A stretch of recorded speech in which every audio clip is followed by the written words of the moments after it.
companies being nationalized by the United States government, and all the bills now go to the American taxpayer. I don't see how anybody who's a professional in the stock markets, analysts, economists, could have missed it. It was a conspiracy of silence. Everybody in Washington, New York, they already knew years ago they were bankrupt. You had a bunch of political appointees in there that all should have been put in jail. They all looted the companies. Even more egregious is the fact that professionals who were managing money for pension and profit-sharing plans, retirement plans, mutual funds, they were buying the stock of Fannie Mae and Freddie Mac over these last 4 years without any financials. There's a thing called fiduciary responsibility and suitability and the prudent man rule. And none of these apply. The SEC looked the other way. The SEC is part of the problem. They don't function except for the rich bankers on Wall Street. In a corporate fascist society, all of these big companies get in trouble, and the ones that don't get in trouble. The people at the bottom, they live in poverty. The people in the middle become slaves of the state. And the people at the top, that top 10 or 15%, they have everything and rule everything and do everything they want. Your government and corporate America and Wall Street, the banks and the insurance companies, they lie about everything. That lying is now socially and politically acceptable. When all is said and done, there's about 8,500 banks in the United States. Probably 4,000 to 4,500 will either be merged or go under. And in the next year, you're going to see at least 300 banks go down because they always announce around midnight on Friday if a bank or banks have gone under to hide it from the American public. And it's going to become monstrous. Nowhere do you want to have more than $100,000 in a bank. And this is going to be a very, very, very tough time. The states are going to end up with no money. They can't raise taxes. They're going to have to lower real estate taxes.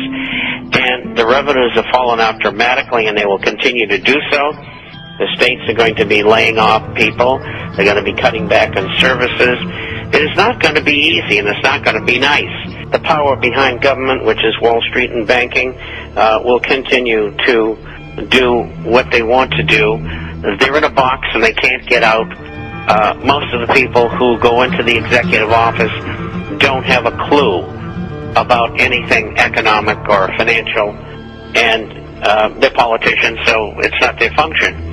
So it's the bureaucrats and the people on Wall Street. I mean, just look at what's gone on with Goldman Sachs and their appointees. There must be 30, 40 of them from Goldman Sachs who are running our government from behind the scenes as official appointees in Washington. And, of course, they're running everything for the benefit of Wall Street. And that's got to stop. The manipulation of markets has got to stop.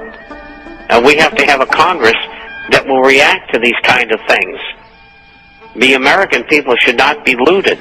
And what the power behind governments is up to here is that they want world government, and the only way they can get people to accept that is by bringing them financially to their knees. And they know that it's not going to work. And they're hoping hope against hope that some miracle will happen, that we'll have another world war or something like that they can create to extricate themselves. And this has happened before. The problems that we have are systemic. They're not going to go away. They have to be fixed. The only way they can be fixed ultimately is with a depression. And it will come.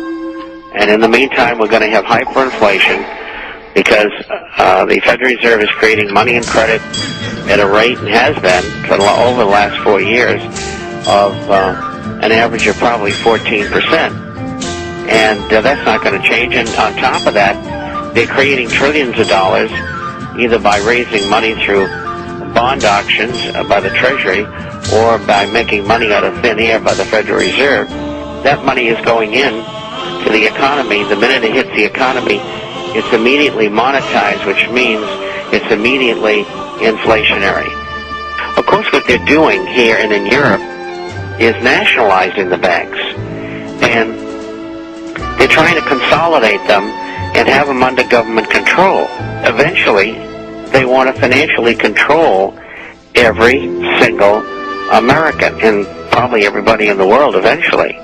Ron Paul and Dennis Kucinich and others like that should be kept in office. There are people who should be taken out, like 99% of them. And, you know, they're starting to lay off. Massachusetts decided today that they're going to have to lay off 1,000 people and cut back in a number of places. And the revenues from taxes are dropping.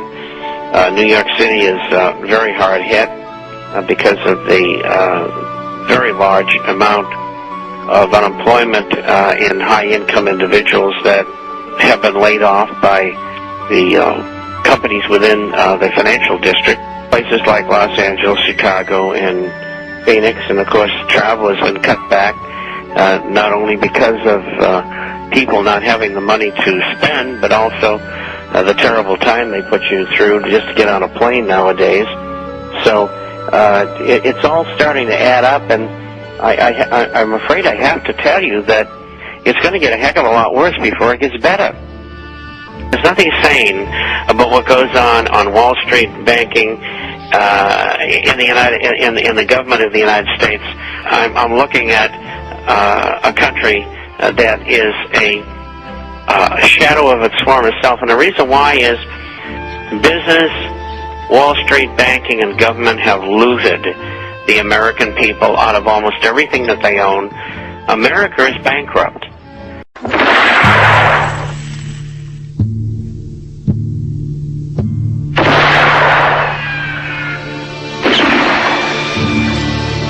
Curse the dark and evil day that I was born.